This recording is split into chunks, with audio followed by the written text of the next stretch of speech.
Terima kasih Tuhan.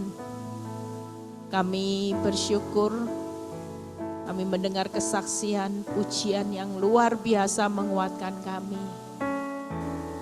Hidup ini adalah berproses, tapi kami tahu di balik proses selalu ada rencana Tuhan yang indah. Engkau Tuhan yang baik, Engkau tahu waktu yang tepat untuk menjawab setiap pergumulan kami. Itu sebabnya Tuhan kami percaya bahwa anak-anak-Mu yang ada di tempat ini, baik yang ikut bergabung dalam Zoom malam ini, akan mendapat kekuatan yang baru. Melalui kesaksian hamba-Mu Jason Tuhan, kami semakin melihat betapa Tuhan adalah Allah pembela kehidupan kami. Kalau sebentar Tuhan hamba-Mu akan menyampaikan kebenaran firman-Mu, urapi bibir lidah hamba-Mu, berkati setiap telinga yang mendengar, biar semua kemuliaan kembali kepadamu. Di dalam nama Tuhan Yesus yang percaya berkata, amin. Silakan duduk. Shalom semuanya. Ya, kita lihat ya tadi kesaksian yang luar biasa ya. Tadi saya lihat banyak yang menitiskan air mata. Memang hidup ini tidak semudah yang kita bayangkan ya. Orang kalau mau diangkat Tuhan itu biasanya direndahkan dulu ya. Dihancurkan, diremukkan dulu. Wow, itu tidak gampang saudara. Tapi kalau saudara lulus ujiannya, responnya benar, maka saudara akan lihat promosi Tuhan itu datangnya tidak pernah disangka-sangka. Tepuk tangan buat kemuliaan Tuhan ya. Kalau lihat Jason dari bukan siapa-siapa, tapi hari ini dikenal, wow itu luar biasa. Nah hari ini saya akan berkhotbah tentang bagaimana sesi ketiga ya, penyebab goyahnya pernikahan. Kita tahu bahwa ketika kita pacaran dulu, jujur kalau orang pacaran itu sejuta rasanya. Saudara pasti yang dikatakan itu tadi Pastor Marcel takut berkata, ya tai kucing rasanya coklat ya. Walaupun tahu itu tai ya tetap itu coklat. Kenapa? Karena cintanya penuh. Coba kalau sudah menikah, kenapa nggak bisa ngomong tai kucing rasa coklat? Nggak bisa, karena cintanya sudah mulai berkurang. Ketika dulu pacaran, ya mungkin pacar juga Weli dari pacaran yang ngomongnya memang dari dulu. Tapi nggak pernah terlalu masa sakit apa. Cintanya penuh, diterima semuanya. Tapi pada waktu menikah sudah mulai berkurang cintanya. Begitu dikatai tai sendiri loh. Nah ini semua cinta itu buta pada waktu kita pacaran. Tapi pada waktu kita menikah, kenapa? Semuanya mulai terbuka. Kalau dulu semuanya dibuta ya, buta terhadap kelemahannya, buta. Karena begitu cintanya sampai buta semua kelemahan. Tapi pada waktu kita menikah, maka mata ini mulai terbuka. Dan kita mulai berkata, kayaknya aku ini salah menikah.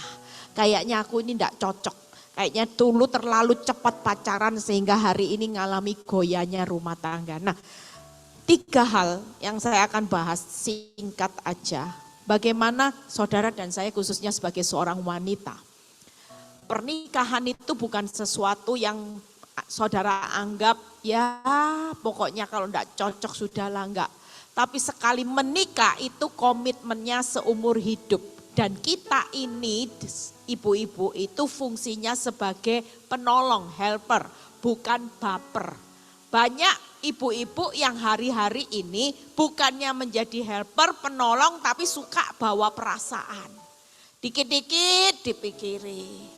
Suami pulang terlambat, sudah mulai jangan-jangan ya, jangan-jangan ini pijet plus-plus atau punya ini. Saudara mulai baper. Mulai mikir yang aneh-aneh sehingga stres sendiri. Nah penyebab goyahnya pernikahan itu kita lihat 3 hal. Yang pertama rendahnya komitmen. Kita hari ini ya menganggap bahwa menikah itu bukan lagi sampai maut yang memisahkan. Tapi kita merasa bahwa ketika kita sudah tidak cocok ya, ketika kita sudah merasa jadi seorang ibu rumah tangga yang sudah memberikan waktu, sudah memberi perhatian, sudah masak, sudah jaga anak. Kita merasa bahwa ketika suami sudah tidak menghormati lagi kita sebagai istri, bahkan suami sudah hari ini cuekin kita merasa keberhargaan kita berkurang. Dan kita mulai hari ini tidak ingat bahwa pernikahan, komitmen bahwa pernikahan itu sampai maut memisahkan. Yang kedua apa saudara? Perselingkuhan. Kita lihat ya bagaimana perselingkuhan itu di negara kita ya. Menurut survei perselingkuhan yang paling terbesar di negara kita ini nomor 2 Indonesia. Nomor 1 itu di Thailand. Dan saya pernah dengar bahwa survei itu di mana di Thailand tuh lebih parah. Papa sama anak ke tempat prostitusi sama-sama saudara. Yang namanya prostitusi, perselingkuhan dan sebagainya itu Thailand nomor 1. Ya, yang ketiga adalah pertengkaran. Hari ini 3 hal ini saudara yang menyebab goyahnya pernikahan kita, maka kita sebagai anak Tuhan hari-hari ini kita tahu kalau ini sumber di mana ini membuat pernikahan kita akan arahnya hancur, maka kita hari ini sebagai seorang penolong, seorang istri ya, maka kita bisa meminimalkannya semuanya supaya kita tahu ketika kita berdiri di atas pernikahan, kalau itu sampai terjadi maka kita sebagai penolong kita tahu cara yang tepat supaya saudara hari ini untuk memperkuat komitmen, saudara sendiri hari ini akan berdiri sebagai istri yang setia dan saudara akan mundur sebelum perbantahan terjadi, pertengkaran terjadi. Nah kita lihat satu persatu ya. Bagaimana rendahnya komitmen.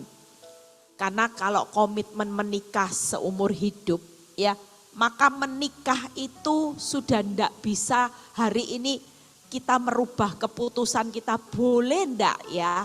Kalau misalnya pasanganku ini, boleh enggak aku untuk bercerai, untuk berpisah, hari ini aku punya pilihan yang lain enggak. Pernikahan sampai mati, maut memisahkan itu harga mati. Makanya hari ini menikah itu no exchange. Enggak bisa ditukar tambah sudah. Mau pasanganmu hari ini umurnya misalnya ya umur 50 tahun saudara sudah bosan karena yang 50 tahun ini sudah ndak segagah dulu Bu Eli, boleh ndak tukar tambah dengan yang usianya keluaran jauh lebih muda. Ya 50 tahun keluaran lebih muda 40 tahun jauh lebih baik Bu Eli, boleh ndak? Sekali lagi kalau kita punya komitmen walaupun buruknya pasangan kita tetap tidak bisa tukar tambah. Yang kedua no refund. Seringkali pernikahan itu ketika terjadi ancaman ya. Banyak hari ini yang saya dengar, bahkan saya sendiri kan pernah saya kesaksian. Saya pernah diancam cerai, diberikan aset yang namanya uang. Saya tahu ya uang sejumlah berapa dan sebagainya. Tapi jujur saya ketika mengerti arti komitmen menikah sekali seumur hidup. Walaupun disediakan uang cash sekalipun, uang tunai sekalipun, saya tahu nilainya, tetap saya komitmen memegang pernikahan daripada pegang uang. Dan banyak orang ketika saya mengambil keputusan seperti itu, orang berkata bodoh. Bodohnya kamu pegang uang daripada pegang suamimu yang tidak jelas. Wong suami ndak setia, selingkuh sampai punya 2 anak. Ngapain dipegang terus? Ngapain dipertahankan? Jauh lebih baik kamu hari ini bisa menikah lagi, dapat suami mungkin jauh lebih kaya, atau hari ini kau bisa menikmati uang dari cerai, kamu dikasih uang. Jujur, kalau kita ngerti komitmen kita, bukan hanya kita hari ini berjanji, kepada suami, tapi kepada Tuhan akan setia dengan pasangan sampai maut memisahkan. Walaupun hari ini saudara diberi tentu barang saudara. Mau diberi aset rumah, aset tanah dan sebagainya sebagai tukar tambah. Di mana hari ini saudara tetap memilih untuk tetap bertahan di dalam pernikahan. Karena saudara hari ini punya komitmen yang sekali menikah tidak bisa diceraikan oleh manusia. Amin. Yang kedua, bagaimana perselingkuhan. Nah, perselingkuhan ini yang banyak terjadi ya. Kita percaya bahwa banyak anak Tuhan yang hari ini berselingkuh. Banyak anak Tuhan yang hari ini berkata, "Bu, sudah enggak cocok ya, jangan dicocok-cocokkan. Kalau sudah enggak cocok ya lebih baik tukar pasangan yang lebih cocok." Tapi sekali lagi kita menikah hari ini jangan sampai kita sebagai anak Tuhan yang tahu kebenaran firman Tuhan, kita juga hari ini ikut berselingkuh. TTM itu tidak boleh sama sekali. Yang namanya walaupun tidak sampai hubungan fisik secara seksual, tapi yang namanya firman Tuhan membayangkan aja sudah dianggap berzina. Apalagi mau TTM, jauh lebih baik kita hari ini setia titik, tidak ada koma. Kita tetap setia, sekali setia kita setia, tidak ada yang namanya mau TTM, mau hari ini coba-coba untuk memulai hubungan dengan seseorang. 3 hal saudara lihat bagaimana, buka dulu di 1 Tesalonika 4 ayat 3 sampai 5. Ini ayat yang menjadi dasar kenapa Tuhan itu juga tidak menghendaki saudara berselingkuh. Kita baca. Karena inilah, apa saudara? Kehendak Allah, apa saudara? Pengudusanmu, yaitu supaya kamu apa saudara? Menjauhi percabulan. Berarti orang lihat pornografi itu boleh enggak? Video porno itu boleh enggak? Enggak. Itu sudah cabul di dalam pikiran saudara. Kita hari-hari ini jangan sampai pernah juga ya. Kalau hari ini kita tahu pasangan kita hari ini mulai melakukan suka lihat film pornografi, saudara tetap harus mendoakan dan harus berkata bahwa ini harus dijauhi. Karena akar daripada perselingkuhan itu awalnya suka lihat video porno. Ketika melihat video porno mulai fantasi seks, dan ketika dia melihat pasangan istrinya sudah enggak sanggup lagi memenuhi gaya seperti yang dilihat di dalam pornografi, dia akan cari yang namanya coba-coba di luar. Awalnya biasa-biasa, tapi suatu kali pasti akan menjadi dosa yang luar biasa. Makanya kalau punya pasangan yang suka melihat film pornografi, kasih firman ini. Kita hari ini harus menjauhi percabulan. Terus berikutnya, ayat yang keempat. Supaya kamu masing-masing mengambil lebih dari 2 orang. Enggak. Hanya boleh seorang perempuan menjadi istrimu sendiri dan hidup dalam pengudusan dan penghormatan. Berikutnya, bukan di dalam keinginan hawa nafsu seperti yang dibuat oleh orang-orang yang tidak mengenal Allah. Makanya kalau saudara ada di tempat ini, saudara adalah orang-orang yang mengenal Allah. Saudara hari ini tidak akan pernah berpikir untuk berselingkuh, tukar pasangan dan sebagainya. Buka 3 hal.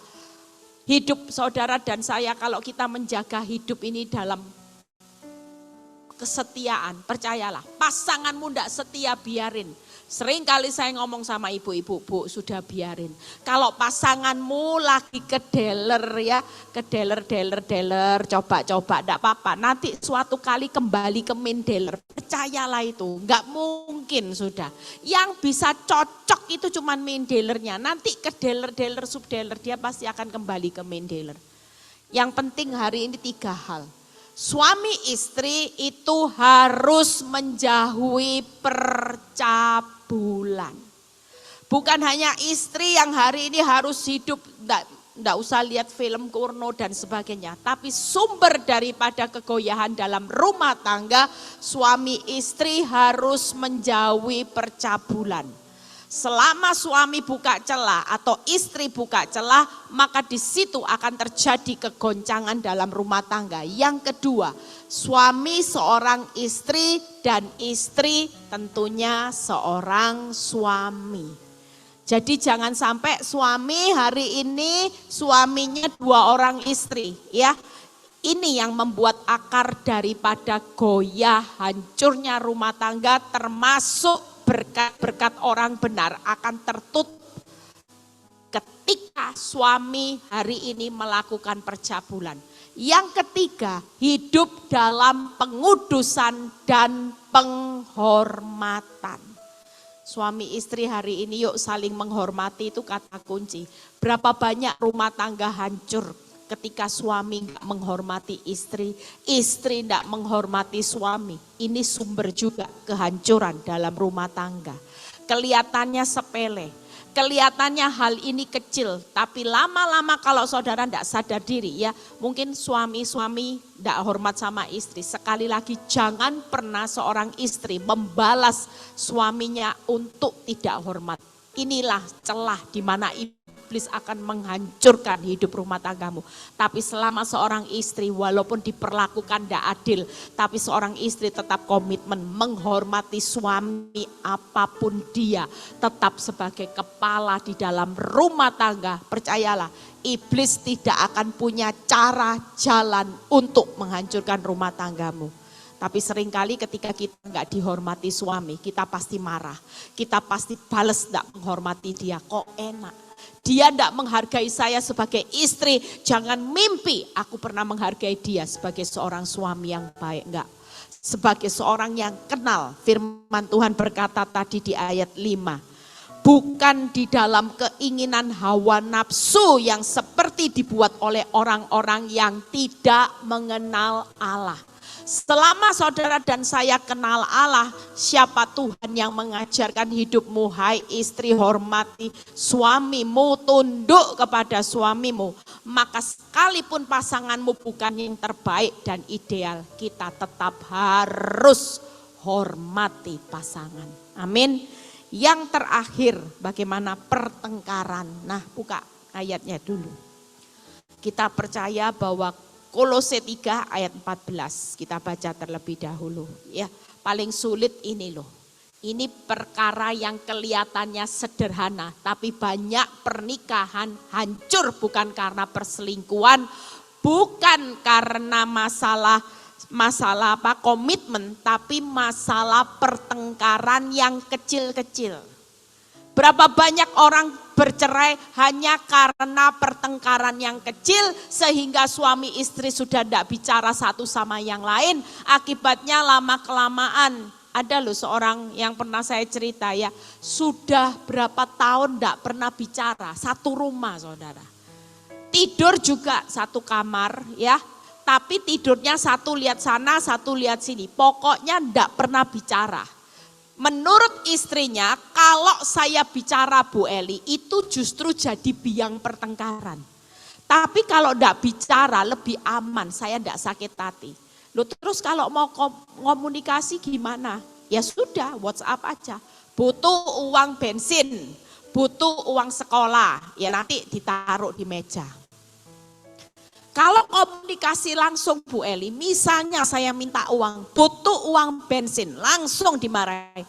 Bisanya seorang istri minta terus, oh Bu Eli sakit hati.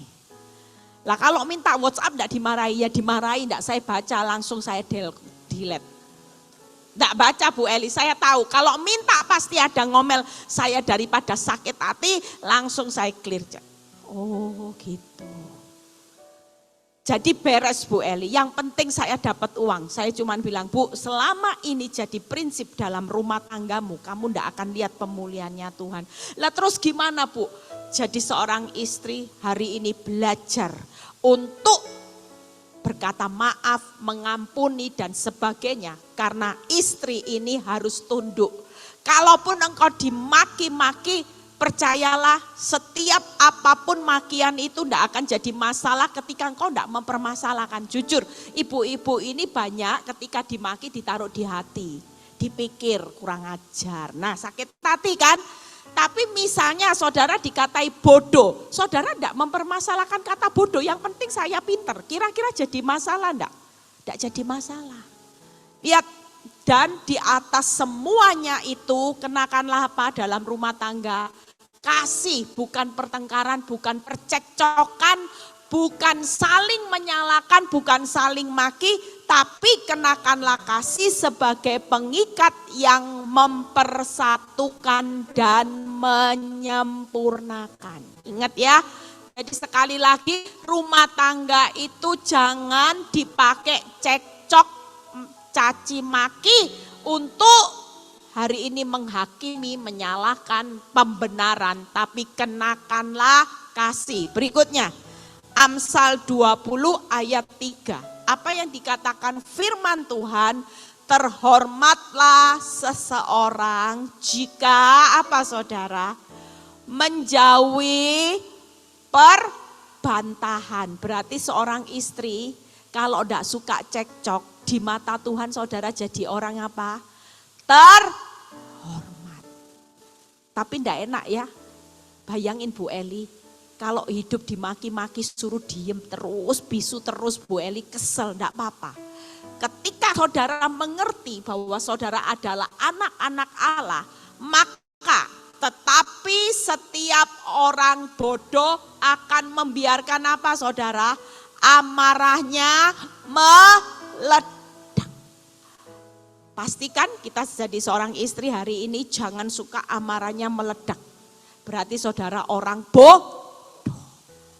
Saudara mau jadi pilihan, hidup ini pilihan kok. Saudara mau terhormat di mata Tuhan atau bodoh di mata Tuhan. Itu sebabnya hari ini jangan pernah lagi dalam rumah tangga itu tercipta pertengkaran. Suami saya selingkuh, tanya mama saya, di rumah saya dulu, kalau Pak Nyoto di rumah ya, biarpun waktu saya dibagi 1 hari di sana, 1 hari di sini, 1 hari di sana, 1 hari di sini. Sampai kadang-kadang bingung dia, hari ini aku di mana ya, katanya gitu saudara. Saya sendiri ya lupa ya tadi malam di mana gitu ya, bingung dia. Jadi kalau jadwalnya 1 hari sana sini, kadang-kadang dia bingung. Tadi malam aku sudah tidur sini enggak ya? Oh ya sudah, oh ya berarti besok di situ. Kalau mau mikir marah, emosi saudara, jujur. Tapi saya belajar mengerti firman, saya tahu bahwa saya kepingin mengejar perkenanan Tuhan. Bahwa saya adalah orang yang terhormat di mata Tuhan. Tidak usah dijadikan masalah lagi. Walaupun itu sebenarnya masalah. Tapi saya bilang gini, masalah itu tidak jadi masalah kalau tidak dipermasalahkan.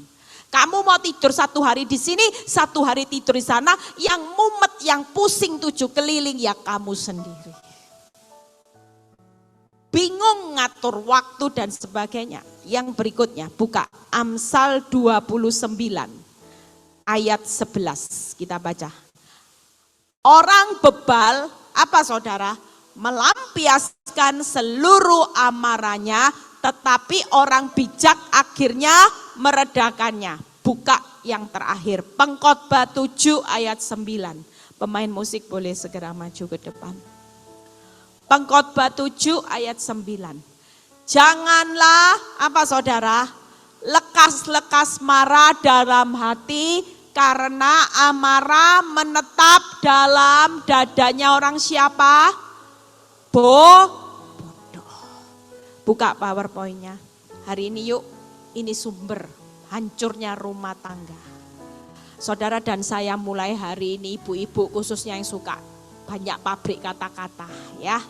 Saudara mulai tahu bahwa kehidupan kita hari-hari ini praktek jauhi aja berbantahan. Tidak usah bantah-bantahan walaupun saudara benar. Masalah tidak akan jadi masalah kalau saudara tidak mempermasalahkan. Kalau saudara hari ini menjauhi perbantahan dan saudara tidak membiarkan amarah meledak. Dan saudara meredakan amarah segera, tidak akan pernah simpan marah apapun, percayalah berkatmu akan luar biasa. Kita akan menjadi orang yang terhormat daripada kalau saudara suka marah, saudara tidak bisa meredakan amarah, maka kita adalah orang yang bodoh, bebal, dan tidak bijaksana. Pastikan pilihan saudara hari ini malam ini jadilah orang terhormat. Bukan orang bodoh, bebal, dan orang yang tidak bijaksana. Tepuk tangan buat kemuliaan nama Tuhan. Ya, yuk bangkit berdiri.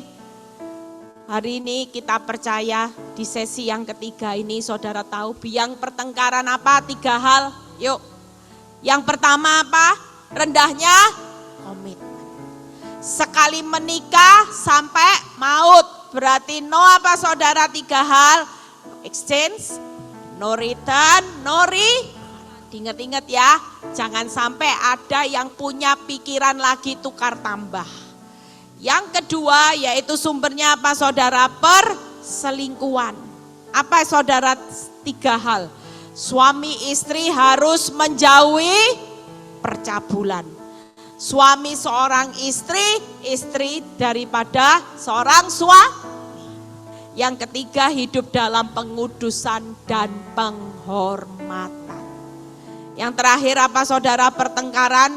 Yang pertama jauhi perbantahan.